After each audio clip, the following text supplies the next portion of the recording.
नमस्कार साथियों। हमारा जो प्रत्यावर्ती धारा सिद्धांत का टॉपिक चल रहा था, उसी टॉपिक को आगे बढ़ाते हुए हमारा आज का जो पहला टॉपिक है वो होने वाला है पीक फैक्टर और फॉर्म फैक्टर से संबंधित। साथियों, यहाँ पे फैक्टर शब्द समझ के अर्थात देखकर आप समझ गए होंगे कि ये दोनों अनुपातिक राशि है, अर्थात इनका कोई भी मात्रक या प्रतीक नहीं है। तो हम अनुपात कैसे निकालते हैं दो राशियों का, अर्थात एक दूसरे का तुलना ही क्या कहलाती है, अनुपात कहलाती है। तो मैं आपको बता देता हूं कि साथियों, सबसे पहले हम बात करें पीक फैक्टर। तो किसी प्रत्यावर्ती राशि का शिखर मान और प्रभावी मान ही क्या कहलाता है, पीक फैक्टर कहलाता है। अब साथियों, हमने पढ़ा था जैसे अपने पास कोई प्रत्यावर्ती राशि है, उसका अधिकतम मान अर्थात किसी भी दिशा के अंदर अधिकतम मान ही उसका क्या कहलाएगा, शिखर मान कहलाएगा। तो यहाँ पे हम देख लेते हैं, यहाँ पे जब बात करें धारा की, तो धारा का अधिकतम मान को दर्शा दिया हमने आई मैक्सिमम से। किसी भी राशि का प्रभावी मान निकालेंगे तो अधिकतम मान में हम गुणा किसके साथ करेंगे, 0.707 से गुणा करेंगे। तो यहाँ पे शिखर मान तो हो गया आई मैक्सिमम अर्थात धारा मैक्सिमम, और प्रभावी मान हो गया आई मैक्सिमम गुणा में 0.707। यहाँ से धारा मैक्सिमम से धारा मैक्सिमम कट गया, ऊपर बच गया। जैसे आपको मैं बता दूं, यहाँ पे 1 और 1/0.707। जब इसे हल करेंगे तो भाग देने पर अपने पास जो मान आएगा वो आएगा 1.414। तो यहाँ से सीधा प्रश्न पूछा जाता है कि पीक फैक्टर का मान कितना होता है, तो 1.414 इसका मान आता है। जैसे बात की जाए, सीधा प्रश्न आज तक तो यही पूछा गया है। अब ये पूछ लिया जाए 100 वोल्टेज के लिए पीक फैक्टर का मान क्या रहेगा। तो मैं आपको यहाँ पे बात बता दूं, जब इसका मान रखेंगे इस हल के अंदर, तो अपने पास धारा वोल्टेज मैक्सिमम कितनी होगी, 100, और प्रभावी मान वोल्टेज का निकालेंगे तो 100 गुणा में 0.707 आ गया। तो 100 से 100 कट गया, जब ऊपर वही बचा एक में 0.707 का भाग दें तो क्या आएगा अपने पास, 1.414 रहेगा। अर्थात आप इसे सीधा भी गुणा कर सकते हो, तो इसका मान क्या आ जाएगा, 141.4। ये हो गया पीक फैक्टर, एक अनुपातिक राशि आ गई, तो आप इसका मान भी निकाल सकते हैं। तो पीक फैक्टर किसे कहते हैं, किसी भी प्रत्यावर्ती राशि के शिखर मान और प्रभावी मान के अनुपात को क्या कहते हैं, पीक फैक्टर कहते हैं। और इसका अनुपातिक मान कितना होगा, 1.414 होगा, जो कि परीक्षा के अंदर पूछा जा चुका है।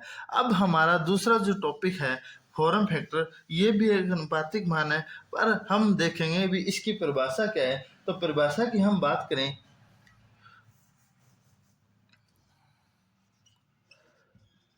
तो प्रभावी मान बटे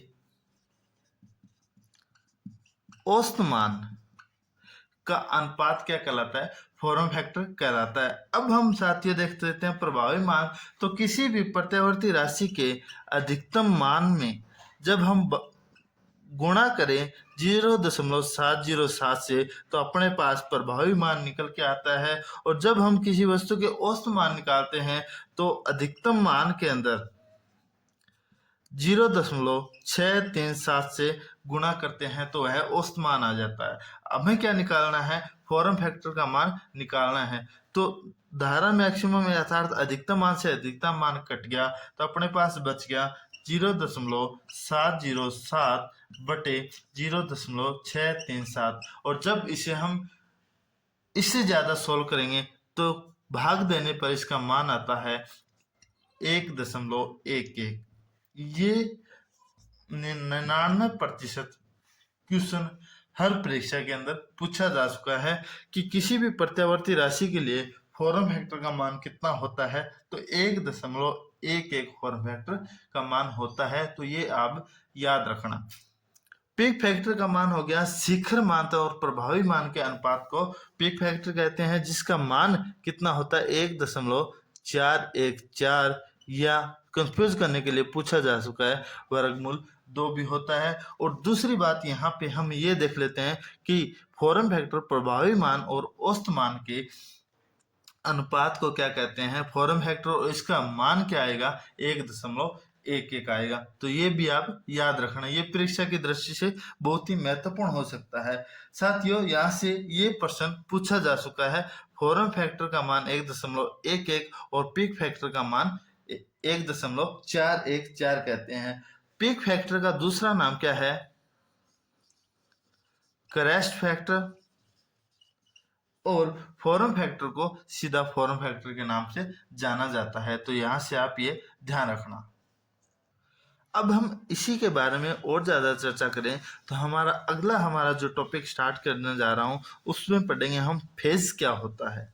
यहाँ पे अब हम पढ़ने वाले हैं एक और महत्वपूर्ण टॉपिक फेज के बारे में, ये भी प्रत्यावर्ती राशियों से संबंधित है। अब साथियों, एक परिपथ के अंदर दो प्रत्यावर्ती राशियों के बारे में पढ़ेंगे, वोल्टेज और धारा, और इन दोनों को तुलना ही क्या कहलाएगी अपने पास, फेज कहलाएगी। अर्थात किसी परिपथ के अंदर वोल्टेज राशि और धारा राशि की तुलना ही फेज कहलाती है। मैं आपको, जैसे दोस्तों हमने परिभाषा पढ़ी, परिभाषा पढ़ने के साथ साथ हमने एक ये भी बात पढ़ी कि प्रत्यावर्ती राशियां लगातार अपने मान में परिवर्तन करती रहती है। अर्थात एक बार धनात्मक और दूसरी बार ऋणात्मक अपने मान को छूती है।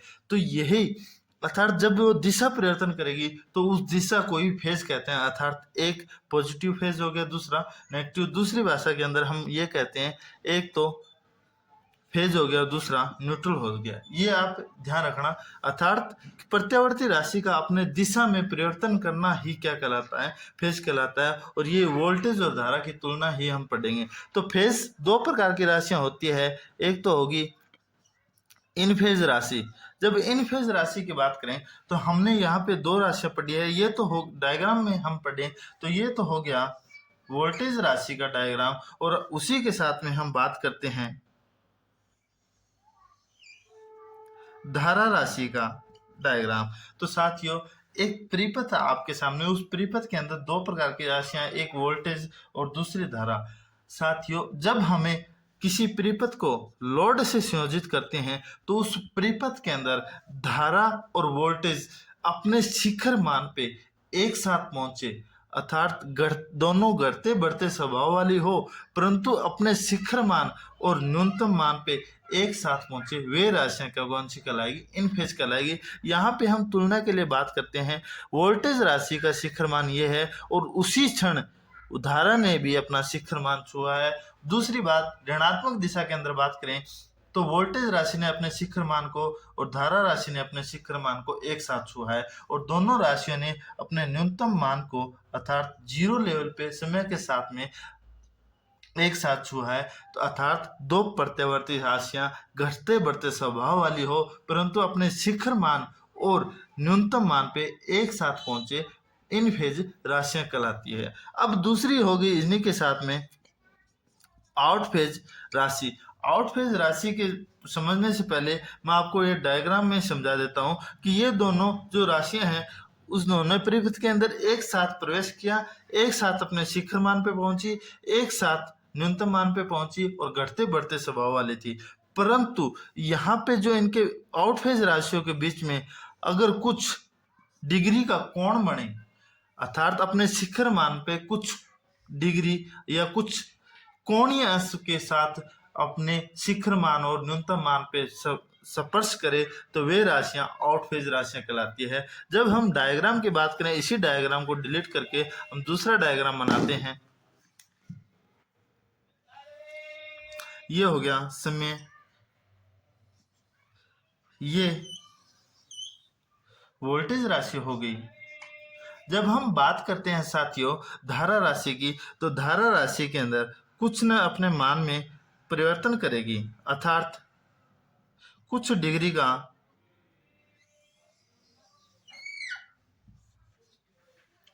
साथियों ये है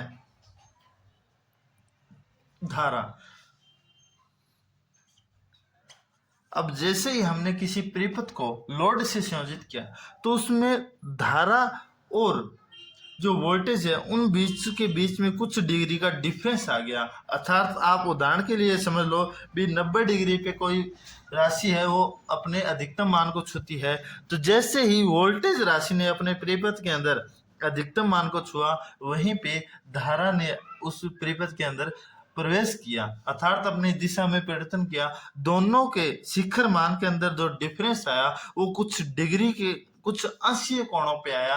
तो इन्हीं के साथ इन राशियों को क्या कहेंगे, आउट फेज राशियां कहते हैं। अर्थात दो प्रत्यावर्ती राशियां वोल्टेज और धारा अपने शिखर मान पे कुछ डिग्री के कोण के साथ अपने शिखर मान पे पहुंचे और उसी डिग्री के साथ न्यूनतम अपने मान को छुए, तो वे राशियां आउट फेज राशियां कहलाती है। आउट फेज राशियां दो प्रकार की होती है, एक तो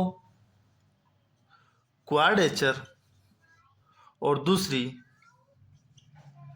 एंटी फेज राशियां। अब साथियों यहाँ पे एक क्वेश्चन आउट फेज राशियों से एक क्वेश्चन ये बनता है कि जब किसी परिपथ के अंदर लोड संयोजित करने के बाद वोल्टेज और प्रत्यावर्ती राशियों के मध्य जो अंतर बनता है वो अगर 90 डिग्री का बने तो वे राशियों को कौन सी कहलाएगी, क्वाड्रेचर राशियां कहलाएगी। और जब किसी प्रत्यावर्ती राशियों के मध्य 180 डिग्री का कोण बने तो वे राशियां एंटी फेज राशियां कहलाएगी। यहाँ पे हम दोनों की तुलना करेंगे साथियों। जैसे क्वाड्रेचर राशियों की बात होगी, जब कोई वोल्टेज राशि अपने मान के अंदर शिखर मान पे अर्थात 90 डिग्री के कोण पे पहुंची है और तभी उस परिपथ के अंदर धारा ने प्रवेश किया, अर्थात धारा राशि दूसरी राशि ने प्रवेश किया, तो वे राशियां क्वाड्रेचर राशि कहलाएगी। इन दोनों के बीच में जो डिफरेंस आया कोण का और 90 डिग्री हो तो वे राशियां क्वाड्रेचर राशियां। अगर वही कोण अर्थात दूसरी न्यूनतम मान पे आई और उसके बाद में उसने अपने मान में प्रवेश किया अर्थात परिपथ में प्रवेश किया और उनके बीच में 180 डिग्री का कोण बना, तो वे राशियां एंटी फेज राशियां कहलाएगी। तो ये आप ध्यान रखना। दोबारा बता देता हूं, फेज किसी प्रत्यावर्ती राशियों का अपने दिशा में परिवर्तन करना ही फेज कहलाता है। यह वोल्टेज और धारा की तुलना को दर्शाता है। इन फेज राशियां वो कहलाएगी दो प्रत्यावर्ती राशियां जो कि घटते बढ़ते स्वभाव वाली हो और अपने शिखर मान और न्यूनतम मान पर एक ही समय में प्रवेश करे अर्थात पहुंचे, तो वे राशियां इन फेज राशियां कहलाएगी। अगर अपने शिखर मान और न्यूनतम मान पे पहुंचने में कुछ डिग्री का या कोण बने या कुछ डिग्री का अंतर हो तो उन्हें क्या कहेंगे, आउट फेज राशियां कहलाएंगे। अगर वह अंतर 90 डिग्री का हो या कला अंतर भी कहते हैं, फेज अंतर भी कह सकते हैं, तो वह अंतर 90 डिग्री का हो तो क्वाड्रेचर राशियां कहलाएगी और वही अंतर 180 डिग्री का हो तो वे एंटी फेज राशियां कहलाएगी। तो ये आप ध्यान रखना, यहाँ से क्वेश्चन पूछा जा सकता है। अब हमने इनमें क्वाड्रेचर राशियां पढ़ ली। अब इन्हीं के साथ में यहाँ पे दो चीजें आ जाती है। एक तो आ जाती है राशियों की तुलना, लीडिंग राशि या जिसे कहते हैं अग्रगामी, या दूसरा होगा लैंगिंग राशि जिन्हें कहते हैं पश्चगामी। साथियों यहाँ पे हम बात करें कि दो प्रत्यावर्ती राशियों की जब तुलना करें तो वह प्रत्यावर्ती राशि जो दूसरी प्रत्यावर्ती राशि की अपेक्षा पहले अपने शिखर मान पे पहुंचे तो वह कहलाएगी लीडिंग या अग्रगामी। तो यहाँ पे बात की जाती है एक परिपथ की, तो एक परिपथ में दो राशियां हैं वोल्टेज और धारा, तो यहाँ पे दूसरी राशि की अपेक्षा पहली राशि जो अपने शिखर मान पे पहले पहुंचे अर्थात शिखर मान पे इसमें वोल्टेज राशि पहुंच रही है तो उसे तो कहेंगे लीडिंग या अग्रगामी। परीक्षा के अंदर अगर निम्न भाषा के अंदर पेपर आएगा तो वहां पे अग्रगामी पूछा जाता है, और अगर इंग्लिश के अंदर आप पढ़ोगे तो लीडिंग राशियां, ज्यादातर लीडिंग राशियां कहा जाता है कि दो प्रत्यावर्ती राशियों की जब परिपथ में तुलना की जाए और उनके बीच में कुछ अंश बचे तो जो राशि पहले शिखर मान पे पहुंचेगी वह लीडिंग या अग्रगामी राशि कहलाएगी, और जो बाद में अपने शिखर मान पे पहुंचती है वह लैंगिंग राशि कहलाएगी। इन दोनों की जब तुलना करें वोल्टेज और धारा के अंदर जो कोण बना, तो सबसे पहले जो लीडिंग राशि है वो वोल्टेज है और जो लैगिंग राशि है वो धारा है। तो ये भी आप ध्यान रखना, यहाँ से भी पूछा जा चुका है। बस इतना ही पूछते हैं, जो दो प्रत्यावर्ती राशियों की तुलना में जो राशि अपने शिखर मान को पहले प्राप्त करे वह राशि कौन सी कहलाती है? तो अग्रगामी या लीडिंग राशि कहलाती है। ये आप ध्यान रखना।